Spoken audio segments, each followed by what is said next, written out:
السلام علیکم ورحمۃ اللہ وبرکاتہ۔ اللہم صلی علی سیدنا محمد وعلی آل سیدنا محمد عدد ما فی علم اللہ صلاۃ دائمۃ بدوام ملک اللہ۔ برادران اسلام، خواص سورہ طلاق۔ جب کسی شخص کو کوئی غم ہو تو سورہ طلاق کو پڑھے۔ لاعلاج امراض سے نجات پائے، بیمار پر دم کر کے اچھا ہو جائے۔ سورہ طلاق تنگ دستی اور مفلسی سے نجات کے لیے، رزق کی فراوانی کے لیے اس میں دست غیب ہے، اور خاندان چشت کے مجربات میں سے ہیں۔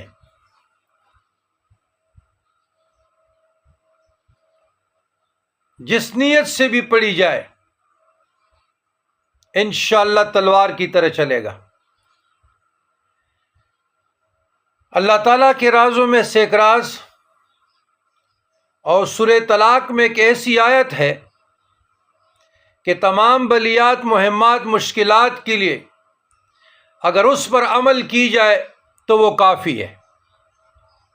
تو 2 رکعت صلاۃ حاجت، 1 مرتبہ سورہ فاتحہ، 3 مرتبہ درود ابراہیمی، اور عمل کی نیت سے 41 مرتبہ روزانہ سورہ طلاق کی تلاوت کی جائے۔ گھر والے سارے بھی پڑھ سکتے اجتماعی حالت میں انتظام امور چلانے کے لیے، ورنہ 7 مرتبہ روزانہ پڑھی جائے۔